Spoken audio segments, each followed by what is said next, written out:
कि माननीय मुख्यमंत्री जी ने बिहार में काम कर रही आशा कार्यकर्ताओं के लिए आज बड़ी घोषणा की है। जो उनको प्रोत्साहन राशि मिलती है, उस प्रोत्साहन राशि में आज एक साथ तिगुना इजाफा किया गया है। जहां पहले इन सभी आशा कार्यकर्ताओं को 1,000 रुपया ये प्रोत्साहन राशि प्रति माह मिलती थी, एक साथ उसको बढ़ा के 3,000 रुपया देने का निर्णय माननीय मुख्यमंत्री जी ने किया है। आशा को मानदेय के अलावे भी हम लोग विभिन्न प्रकार की सुविधाएं देते हैं, जैसे स्मार्टफोन के लिए 13,180 रुपया देते हैं, मोबाइल उनको रिचार्ज करने के लिए भी 200 रुपया प्रति महीना देते हैं, 2 साड़ी के लिए 2,500 रुपया देते हैं, उनको आशा डायरी देते हैं, छाता देते हैं और थर्मामीटर और गृह आधारित शिशु देखभाल किट दिया जाता है। बिहार में कुल 91,094 आशा कार्यकर्ता हैं और 4,364 आशा फैसिलिटेटर हैं और इनके द्वारा आज बिहार के स्वास्थ्य सेवाओं को बेहतर करने का काम किया जा रहा है। मित्रों को नमस्कार। आज एक बहुत बड़ा निर्णय आदरणीय मुख्यमंत्री श्री नीतीश कुमार जी ने किया है। हालांकि उस निर्णय की जानकारी आप सब लोगों को माननीय मुख्यमंत्री जी के ट्वीट के माध्यम से मिल चुका है, लेकिन फिर भी चूंकि स्वास्थ्य विभाग के लिए यह एक बहुत बड़ी खुशखबरी है और स्वास्थ्य विभाग के अंदर काम करने वाला ऐसा समूह जिसकी संख्या 1 लाख से ऊपर है, इतने बड़े समूह को प्रत्यक्ष रूप से आदरणीय मुख्यमंत्री जी ने आज एक बड़ा तोहफा दिया है। इसीलिए आज हमने और एसीएस हेल्थ श्री प्रत्यय जी और ईडी राज्य स्वास्थ्य समिति सुहर जी यहाँ उपस्थित हैं, शशांक जी उपस्थित हैं। विशेष तौर पे हम और प्रत्यय जी अपने विभाग की इस खुशी को आप मीडिया के मित्रों के माध्यम से जनता तक बातों को रखने के लिए आज उपस्थित हुए हैं।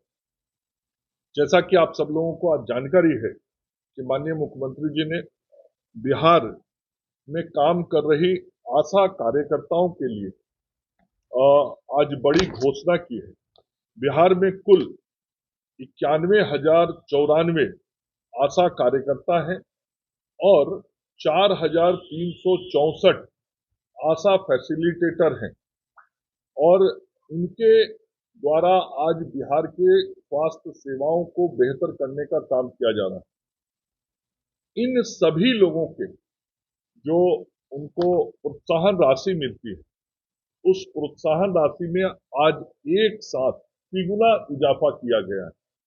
जहां पहले इन सभी आशा कार्यकर्ताओं को 1,000 रुपया ये प्रोत्साहन राशि प्रति माह मिलती थी, एक साथ उसको बढ़ा के 3,000 रुपया देने का निर्णय माननीय मुख्यमंत्री जी ने किया है। माननीय वित्त मंत्री सह उप मुख्यमंत्री सम्राट चौधरी जी ने उस पर अपनी सहमति दी है। तो आज स्वास्थ्य विभाग की ओर से और जो हमारी एएनएम कार्यकर्ता है और आशा कार्यकर्ता है और जो हमारी आशा फैसिलिटेटर है, इन सभी आशा कार्यकर्ताओं और आशा फैसिलिटेटर के तरफ से मैं अपने माननीय मुख्यमंत्री जी को हृदय से धन्यवाद देता हूं कि एक लंबे समय से हम सब लोग इस बात के लिए प्रयासरत थे कि आशा कार्यकर्ताओं के प्रोत्साहन राशि को बढ़ाया जाए और आज मुख्यमंत्री जी ने 1,000 रुपये की राशि को बढ़ा के 3,000 रुपये करने का निर्णय किया है। इसका बहुत सकारात्मक लाभ स्वास्थ्य विभाग के काम में भी दिखाई पड़ेगा, सकारात्मक लाभ होगा। हम देख रहे हैं कि आशा का जो काम होता है वो बहुत फील्ड पे चुनौती का भी होता है, बहुत परिश्रम भी करती है वो। आशा के सहयोग से ही जो एंटीनेटल चेकअप होता है, एएनसी जांच होती है, प्रसव पूर्व जांच, आज बिहार में प्रसव पूर्व जांच की संख्या में बहुत बढ़ोतरी हुई है और आशा कार्यकर्ताओं के कारण ही जो गृह प्रसव होते थे पहले, आज गृह प्रसव में कमी आई है। इंस्टीट्यूशनल डिलीवरी बढ़ा है, संस्थागत प्रसव बढ़ा है, उसमें हमारी आशा कार्यकर्ताओं का बहुत बड़ा रोल होता है। इनके द्वारा जो गृह भ्रमण कर नवजात शिशु को विभिन्न प्रकार के स्वास्थ्य देखभाल के काम किए जाते हैं। उच्च स्तर का पोषण, टीकाकरण का काम इनके द्वारा देखा जाता है। प्रत्येक गांव में जब ओआरएस का जरूरत पड़ता है तो ओआरएस दिया जाता है।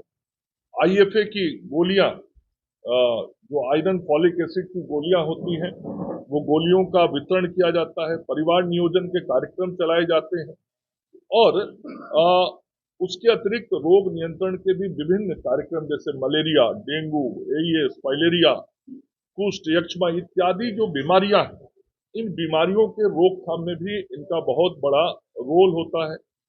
जो गैर संचारी रोग है जैसे कैंसर है, डायबिटिक है, ब्लड प्रेशर है, इसमें भी घर घर जाके जागरूकता सहित विभिन्न व्यवहार किस प्रकार के रखे जाए उस संदर्भ में भी इनके द्वारा काम किया जाता है। इनको अपने किट से ये प्राथमिक चिकित्सा प्रदान करने में भी सहयोग देती है। तो ये जो पूरा काम आशा कार्यकर्ताओं के द्वारा होता है, हम सब मानते हैं कि आशा हमारी स्वास्थ्य विभाग के स्वास्थ्य सेवाओं की एक रीढ़ है और ऐसे लोगों को हम कैसे आर्थिक संबल और दे सके, हम आर्थिक रूप से कैसे उसको मजबूत कर सके। माननीय मुख्यमंत्री जी सदैव महिला सशक्तिकरण के लिए काम करते रहे हैं और माननीय मुख्यमंत्री जी ने जब भी संभव हुआ है, राजनीतिक रूप से हो, शैक्षणिक रूप से हो, सामाजिक रूप से हो या आर्थिक रूप से हो, महिलाओं को सशक्त करने का सदैव काम किया। तो आज जो मुख्यमंत्री जी ने निर्णय किया कि 1,000 रुपए की राशि को बढ़ा के 3,000 रुपए की राशि की जाएगी, तो ये महिला सशक्तिकरण की दिशा में भी एक बहुत बड़ा कदम है। और आशा को मानदेय के अलावे भी हम लोग विभिन्न प्रकार की सुविधाएं देते हैं, जैसे स्मार्टफोन के लिए 13,180 रुपया देते हैं, मोबाइल उनको रिचार्ज करने के लिए भी 200 रुपया प्रति महीना देते हैं, 2 साड़ी के लिए 2,500 रुपया देते हैं, उनको आशा डायरी देते हैं, छाता देते हैं और थर्मामीटर और गृह आधारित शिशु देखभाल किट दिया जाता है। हम सब लोगों ने जब 2019 में पहले माननीय मुख्यमंत्री जी, उस वक्त मैं स्वास्थ्य मंत्री था, तो 2019 में पहली बार आशा कार्यकर्ताओं को ये पारितोषिक की राशि, प्रोत्साहन राशि 1,000 रुपया देने का निर्णय आदरणीय मुख्यमंत्री जी ने किया था और 2019 से ये पहली बार बिहार में आशा कार्यकर्ताओं को ये 1,000 रुपए की प्रोत्साहन राशि प्रति माह देना सुनिश्चित हुआ था और उस 1,000 को बढ़ा के 6 साल के अंदर तिगुना किया गया। तो किसी भी प्रोत्साहन की राशि में एक साथ इतना बड़ा जो बढ़ोतरी हुआ है, यह शुद्ध रूप से महिला सशक्तिकरण को ध्यान में रख के आशा कार्यकर्ताओं का जो स्वास्थ्य सेवा में भूमिका है, रोल है, उसको ध्यान में रख के और इसके साथ ही जो हमारी ममता की कार्यकर्ता, उन ममता की कार्यकर्ताओं का सहयोग प्रसव के समय समाज में लिया जाता है और उसमें विशेष तौर पे एक समाज विशेष की हमारी बहनें रहती हैं जिनका ज्यादा इस काम में हम सहयोग लेते हैं। तो ऐसे ममता की कार्यकर्ताओं को पहले 300 रुपया प्रति प्रसव भुगतान किया जाता था। आज मुख्यमंत्री जी ने निर्णय किया है कि उस 300 रुपये की राशि को बढ़ा के ममता बहनों को भी अब 600 रुपया प्रति प्रसव दिया जाएगा। तो ये दूसरा जो हमारा महत्वपूर्ण काम समाज में है, वो काम हमारी ममता की बहनें करती हैं और उनके और आशा कार्यकर्ताओं के लगातार अनवरत परिश्रम का ही परिणाम है कि बिहार में मातृ मृत्यु दर घट के अब 91 हो गया है।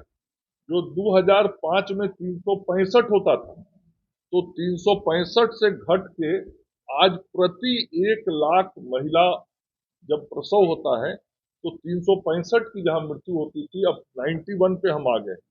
उसी प्रकार से शिशु मृत्यु दर जो है वो घट के राष्ट्रीय औसत के बराबर 27 हो गया है प्रति हजार।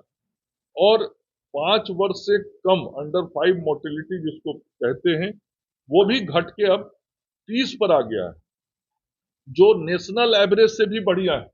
नेशनल एवरेज 30 से ज्यादा है और बिहार का एवरेज अंडर 5 मोर्टेलिटी का 30 पे आ गया है। और जो 28 दिन से कम के बच्चे होते हैं उनको नियोनेटल बोलते हैं, नियोनेटल मोर्टेलिटी रेट उनकी जो मृत्यु हो जाती है, तो जो नवजात शिशु का मृत्यु दर है वो भी घट के अब 21 पर आ गया। तो ये सब जो गुणात्मक सुधार जो मैं बार बार कहता हूं कि बिहार अब डिफरेंट पैरामीटर्स पर जो पहले नीचे से देखा जाता था अब ऊपर से देखा जाता है। तो ये बहुत बेसिक काम होता है हेल्थ के सेक्टर में। ये बेसिक पैरामीटर्स होते हैं जिसको किसी भी राज्य के संदर्भ में विजुलाइज किया जाता है कि उस राज्य की स्वास्थ्य व्यवस्थाएं कैसी हैं। तो ये सब काम करने में हमारी आशा बहनों का, आशा दीदियों का, आशा फैसिलिटेटर का और ममता का बहुत महत्वपूर्ण रोल होता है। और उस दिशा में आज आदरणीय मुख्यमंत्री जी ने विचार करते हुए उनको जो ये प्रोत्साहन राशि बढ़ाने का निर्णय किया है, इसके लिए हम आदरणीय मुख्यमंत्री जी का हृदय से आभार व्यक्त करते हैं। और आज इसी विशेष विषय के लिए आप सब लोगों को, ममता दीदी की संख्या लगभग 4600 के करीब है राज्य में। और एक चीज और बताना मैं भूल गया, वर्तमान में 91,094 आशा कार्यकर्ता हैं और 4364 आशा फैसिलिटेटर हैं जो काम कर रही हैं। इसके अलावा 29,000 और आशा फैसिलिटेटर के चयन की कार्रवाई चल रही है जो अगले 2 महीने में पूर्ण कर ली जाएगी। मतलब कुल मिला के 29,000 और आशा हमारे काम में बढ़ने वाली हैं और आशा की कुल संख्या हो जाएगी तब 1,20,000 और आशा फैसिलिटेटर रहेंगे 4364। तो 1,20,000 और 4300 मतलब करीब 1,25,000 ये आशा फैसिलिटेटर और आशा होंगी। जो बात मैंने नई बात कही कि 29,000 मतलब बहाली चल रहा है, ये भी एक प्रकार से काम से लोगों को जोड़ना है, रोजगार एक प्रकार का देना है और समाज में स्वास्थ्य सेवाओं को बेहतर करने के लिए मानव बल को बढ़ाने की कार्रवाई और प्रक्रिया है जो काम स्वास्थ्य विभाग विभिन्न स्तर पे कर रहा है और यह काम हो रहा है। और जो अभी प्रश्न किया गया कि ये आशा की बहनों को इस बढ़े हुए प्रोत्साहन राशि का भुगतान कब की तिथि से प्रभावी होगा, तो ये 1 जुलाई 2025 की तिथि से प्रभावी होगा।